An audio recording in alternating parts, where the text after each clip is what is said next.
Welcome back to the Sports Barn. It is Eric Arnold here on this Saturday, July 10th. We've got what, 5, 6, I forget, free MLB picks for you here today on this Saturday. No video yesterday. I just couldn't take it anymore. The losing is, it's wearing me down. It's brought us almost back to the 500 level, I think. Which I guess it depends how you get there, you know. During last year's abortion doesn't count part of a season, we were struggling all year trying to get to 500, and then if we had gotten there, we would have been ecstatic. But now we were doing pretty well, and now we're falling back to 500, so I feel like shit. So I'm just really depressed, and well, I mean, it's part of the business. You're gonna have losing streaks. You just gotta. I'm trying to learn how to deal with them. I mean, Christ, I'm over 50 years old. You think I'd learn how to do it by now, but I never really have. So I'm continuing to learn. One thing I know it's going to happen, and this involves you, is there are going to be less videos. There going to be less videos. I don't have enough time to be looking as closely at these games as I should. I'm spending way too much time editing, throwing videos up, typing little captions into YouTube. Way too much time doing this stuff. So, hell, some of you can't watch every last video anyway. You know, it's just too much. So, I don't know, it's going to be all that horrible. Instead of getting 5 and 6 videos a week, you might get, 3 to 4. More like 3 probably. And then I may just put the picks up, on days with no video. May just put them up without comment in the, comment section of the previous video, just like Louis does. Louis picks pretty much every other. I would say he picks 6 days out of 7. And, there's never any commentary. It's just, here's your pick, which I think some people are just fine with, if the pick's a winner. And so far, more of his picks are winners than losers, and certainly more of his picks are winners than mine are. So that's what we're looking at after the All-Star break. I'm sure by Tuesday I'll be jonesing for some action, because the All-Star break is like the worst part of the sports year for a sports fan. There's nothing going on. Whatever NBA final game falls in this a weirdo post-COVID year, whatever final game falls on that Wednesday, it's going to be the heaviest bet game probably in history, because everybody's going to watch that game whether they give a shit about the NBA finals or not. So, at any rate, I know I'm going to miss baseball by Tuesday, but at the moment I need a break.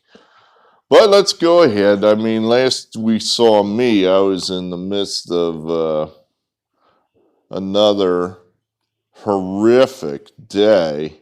Just, I think, what did we go, 1 for 5?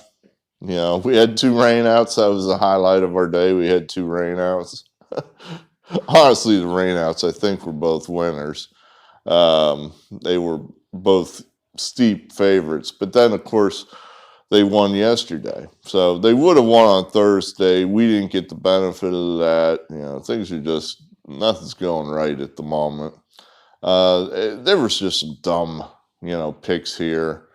The Diamondbacks, I think that was a dumb pick in hindsight. Of course, they just beat the Dodgers. So it's like, were we way off? I don't know.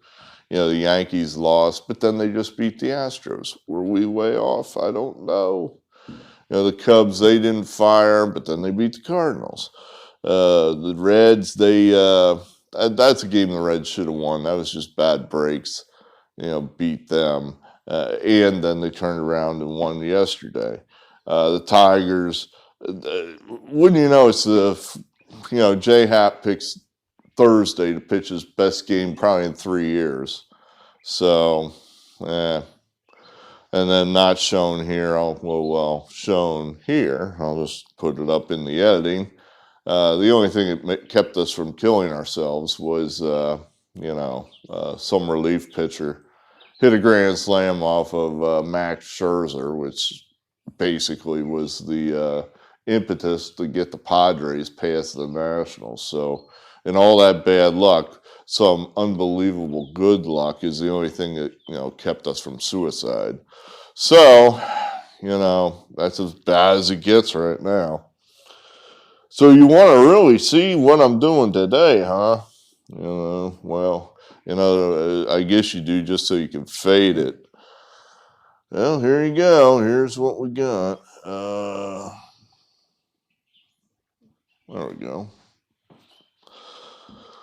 I don't know. I looked over this list a couple times and I thought, do you feel comfortable with this? Does it feel like you have good value here? And I have to say I do. I do feel like we have good value here, that we're not playing, the in this bad run. I mean, I've had teams like the Twins that I've said all year long is a bad team, and we've had the Twins and we lost. I've had the Yankees. They've been vastly overrated all year long, and we've lost. I've had a team that I've bashed for the last 100 years, the Reds, and we've lost. I've been losing with teams I don't think are good value, and it's like, why am I there? Why do I have these teams? So I tried to focus on teams that I think have value.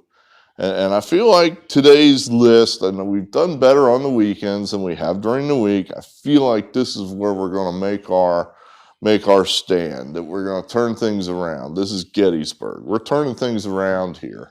So let's see what happens. We like the Rays.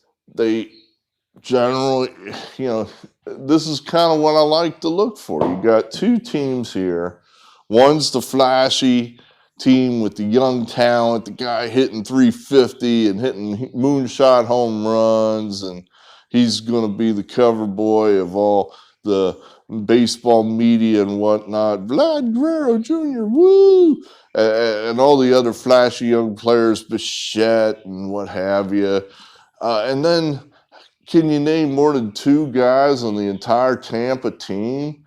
But they're better. The Tampa team is just better. They're better record-wise. They're better historically. That team's better. So that's where we're at. And this price we're paying is not terrible. The game is in Tampa. They have an advantage there. And I don't think it has anything to do with the fans, because no one shows up to the damn games. I think the advantage has to do with you can't see the goddamn ball. But Tampa plays there every game, 80 games, or, in this instance, more like, are they there? Yeah, they're there all the time. It's the Blue Jays that are in a funky spot. But the Tampa, they play there half their games, so they're used to not being able to see the ball in the ceiling and whatever. So it's an advantage for the Rays. 2 stars. We think that this is just a place where we're catching value here. White Sox, that is just a good, young, deep team. And the Orioles, they've been bad for 10 years, maybe more. Just a bad team, the Orioles. And the White Sox, I think, are starting to get... I've been saying that the White Sox are looking to take a break. I think this is a spot where they don't want to go into the All-Star break, losing 3 out of 4 or whatever, 2 out of 3 to the Orioles. You just don't want to do that. It's like, they're too good to do that. And they're getting some guys healthy now. Now some guys are the cavalry's starting to come. I mean, Eloy Jimenez, he's going to be back after the All-Star break. They're going to be getting Robert back after, say, another 4 to 6 weeks. He'll be back. They may I'm trying to think. They probably will get Grandal back before the playoffs. They're getting some guys healthy now. And they've got all these young players out of AAA. They've got experience now. Mercedes, this new guy whose name escapes me, that they've got out in the outfield at the moment. Just a really deep, good team, the White Sox. So they just crushed the Orioles. We're going to say the run line and say they come right back and crush them again today. Mets Pirates, I mean, the model said the Mets have like a 90% chance of winning this game. No lie. They got like a 90% chance of winning this game. And I thought, well, that should be a top play, but they're the Mets, so we'll put 2 stars on it. We'll put 2 stars on it because I don't trust the Mets. Stroman, he's been a good, solid citizen. Of course, NT Anderson, he's pitched well lately too, but you know the Mets, they hit the ball a little bit last night. You know, if they actually get some of their hitters to round back towards the mean of what they've done in the past, the Mets could be a very, very good team, and they might just, you know, I heard one of the baseball analysts on MLB Network say, well, the Mets could just get away. They could just get away in the East. You know, 4.5 becomes 8.5, and suddenly it's double digits, and they're gone. They've got good starting pitching. If they get some hitting, you know, they could just start winning 2 out of 3 games. So they got good hitting last night. Let's take the Mets again.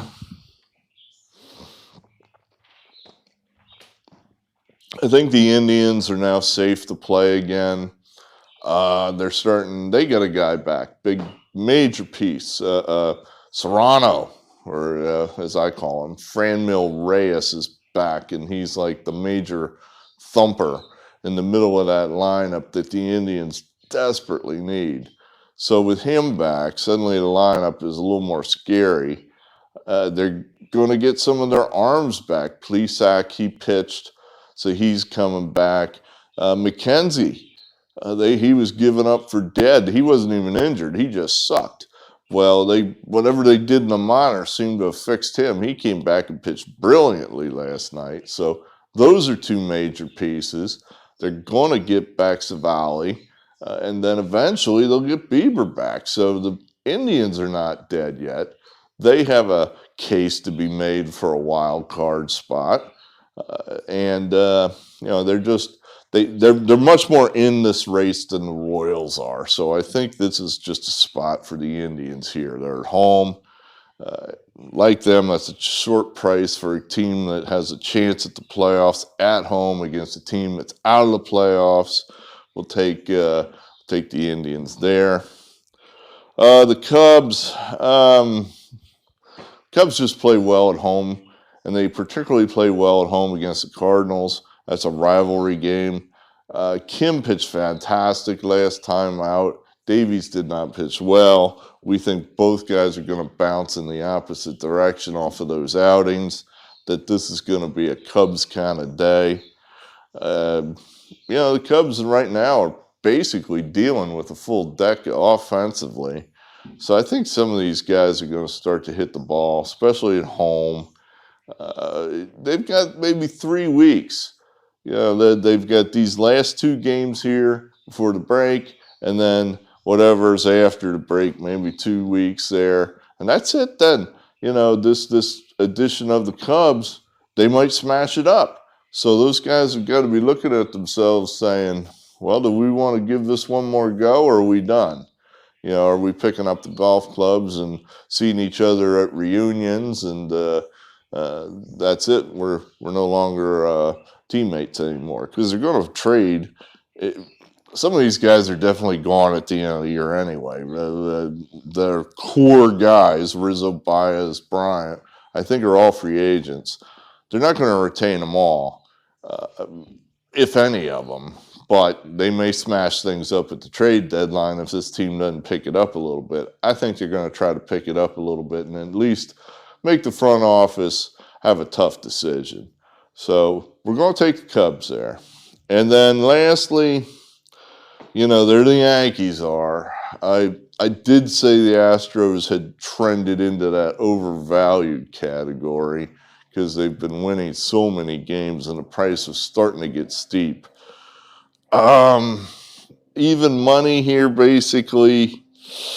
I would argue Cole is a better pitcher than Greinke at this point in their careers. The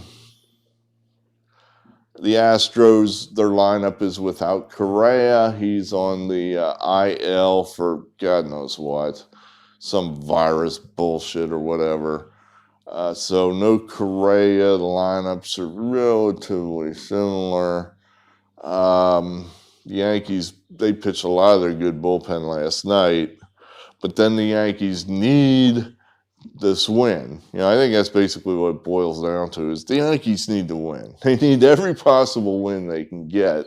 The Astros, I think, realize they're in a pretty good spot. We're in a pretty good spot. We think we can win this division. We're not that impressed with the A's, who we just took 2 out of 3 from. I think it basically boils down to the Yankees need this game. Just like they needed the game last night, and they got it. They got brilliant pitching last night. I think the Yankees are going to come out and play well again with Cole.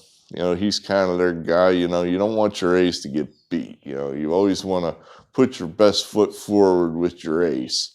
So we're going to say 1 star here with the Yankees. I haven't figured out which teams have cost me the most money so far this season. I would think the Yankees have to be there somewhere. This is the pick I probably should just put aside, but I will keep it. We'll say Garrett Cole. He's under a lot of pressure right now because he hasn't been good since he's been forced to stop cheating. So I'm going to say he figures out a way to get some people out tonight. He's too good. He's too good to just revert to, it's midnight. Now he turns back into a pumpkin from a prince. Well, that's kind of a little backwards because Cinderella was a princess and Garrett Cole's a guy. And, anyway. All right, very good. That's all we got for you. So really no top picks until I get my confidence back. We don't really have any top picks unless you consider the Mets. You want to go out in the limb with the Mets. That would probably be the toppest of the top picks there, the Mets.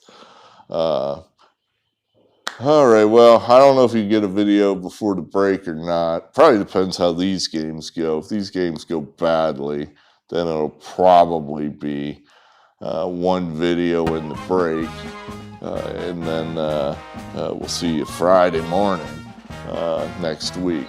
But all right, well, thanks for being here.